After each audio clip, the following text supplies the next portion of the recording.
Hello everyone. आज से मैं इस चैनल पे स्टार्ट करने जा रहा हूँ आपके लिए कंपाउंड इंटरेस्ट। तो इस सीरीज में आपको कंपाउंड इंटरेस्ट का फुल प्लेलिस्ट मिलेगा, मतलब एकदम जीरो लेवल से एकदम मेंस लेवल तक के क्वेश्चंस। ठीक है, मतलब एक्स वाई जेड जिस तरीके का मतलब वेरिएबल पैटर्न्स के जो क्वेश्चंस होते हैं हार्ड लेवल का, हर कोई एक चीज इस प्लेलिस्ट में आपको कवर करवाया जाएगा। ए टू जेड इस प्लेलिस्ट में आपको अवेलेबल मिलेगा। तो चलिए धीरे धीरे स्टार्ट करेंगे कंपाउंड इंटरेस्ट। ठीक है, तो आज हमारा फर्स्ट सेशन है। तो आपको टाइम के ऊपर ध्यान रखते हुए मैंने हर कोई एक सेशन को छोटा छोटा हिस्सों में ही रखा है। 40 से 50 वीडियो होगा, 40-50 सेशंस में हम इस कंपाउंड इंटरेस्ट को ए टू जेड एकदम कवर कर देंगे, हर कोई एक कंपेरेटिव गवर्नमेंट एग्जाम के लिए। तो चलिए स्टार्ट करते हैं कंपाउंड इंटरेस्ट आज से।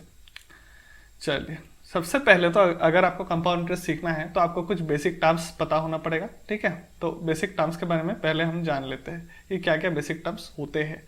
ठीक है, तो देखिएगा, सबसे पहला टर्म है प्रिंसिपल। ठीक है, क्या होता है प्रिंसिपल? मतलब आपने बैंक में पैसा जमा करवाया, तो उस जो पैसा आप जमा करवाओगे, मैं एग्जांपल देके समझाऊंगा, वैसे उसको क्या बोलेंगे हम? प्रिंसिपल। ठीक है, क्या बोलेंगे? Principal amount. ये होगा हमारे पास प्रिंसिपल अमाउंट। उसके बाद आप उस प्रिंसिपल को जो रखेंगे, कुछ एक ड्यूरेशन के लिए रखेंगे, मतलब कुछ एक टाइम के लिए रखेंगे, उसको हम बोलेंगे टी, स्मॉल टी से डिफाइन करेंगे टाइम। उसके बाद आपके पास एक टर्म आएगा स्मॉल आर, जो क्या बताता है? Rate of interest. ठीक है, मतलब आपने किस रेट से पैसे को रखा है, रेट ऑफ इंटरेस्ट। उसके बाद आपके पास एक टर्म आ जाएगा इस चैप्टर में, क्या है? कंपाउंड इंटरेस्ट, जो ये है। उसके बाद आपके पास टर्म आ जाएगा कंपाउंड अमाउंट। ठीक है, क्या आ जाएगा? Compound amount. Compound amount.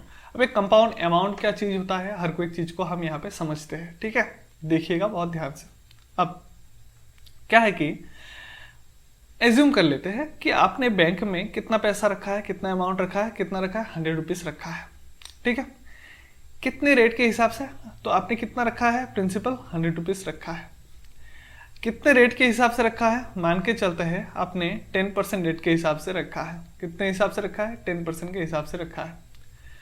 उसके बाद अगर 100 पे 10% का इंटरेस्ट होगा, आपने परसेंटेज पढ़ा है, तो 100 में 10% का इंटरेस्ट मतलब 10 रुपीज का इंटरेस्ट होता है। तो ये 100 प्लस 10 होके ये कितना बन जाएगा? 110 रुपीज बन जाएगा। ठीक है, ये था प्रिंसिपल, ये था आपके पास फर्स्ट ईयर का इंटरेस्ट, मतलब एक साल में 10% लगा है, तो ये बन गया 110 रुपीज बन चुका है। ठीक है, तो फर्स्ट ईयर का कंपाउंड अमाउंट ये है। This one is the compound amount of first year. This is principal, this is rate. ठीक है, this is rate, rate of interest R, और ये रेट के ऊपर जो इंटरेस्ट निकल के आया है। उसके बाद मान के चलता है आपने पैसे को 3 साल के लिए रखा है। ठीक है, तो ऐसा एक 10% और लगेगा और एक 10% लगेगा, ऐसा 2 बार 10% लगेगा।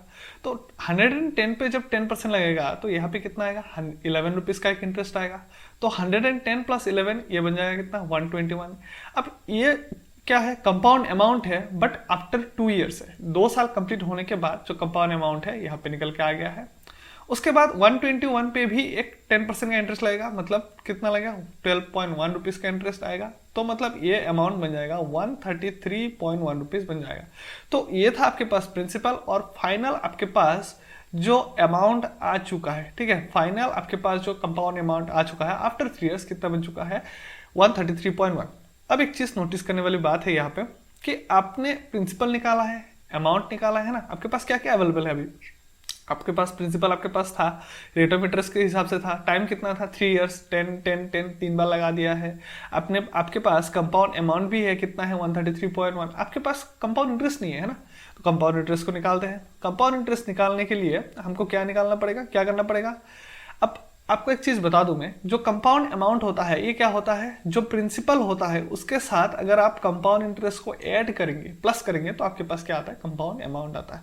तो अगर आपको कंपाउंड इंटरेस्ट चाहिए, ठीक है, तो अगर आपको कंपाउंड इंटरेस्ट चाहिए, कहीं ना कहीं आपको कंपाउंड अमाउंट से प्रिंसिपल को माइनस करने पे मिल जाएगा, है कि नहीं? प्रिंसिपल को माइनस करने पे मिल जाएगा, मिलेगा कि नहीं? मिल जाएगा, मिल जाएगा। तो हम कंपाउंड इंटरेस्ट को निकालेंगे कैसे? 133.1 माइनस कितना है? 100 माइनस करेंगे, तो 33.1 का कितना है? रुपीज का क्या है हमारे पास? इंटरेस्ट निकल के आया। बात समझ में आ गया है? बात क्लियर है आपके पास? तो हमने क्या किया? 100 रुपीज रखा है, ₹10 फर्स्ट ईयर इंटरेस्ट है, सेकेंड ईयर का कंपाउंड अमाउंट है, थर्ड ईयर में इतना इंटरेस्ट मिला है, तो टोटल कंपाउंड इंटरेस्ट इतना अमाउंट इतना बना है, जहां से हमारे पास कंपाउंड इंटरेस्ट इतना रुपीस का निकल के आया है। और ये सब कुछ क्या है, आरआरआर, ये सब क्या है, परसेंटेजेस है। उम्मीद है यहाँ तक आपको समझ में आया होगा। ठीक है, अब थोड़ा सा ना आगे बढ़ते हैं, थोड़ा सा आगे बढ़ते हैं। आगे बढ़ने का मतलब क्या है, आपने इसको अच्छे से नोट किया होगा उम्मीद है। ठीक है, तो थोड़ा सा आगे बढ़ते हैं और देखते हैं।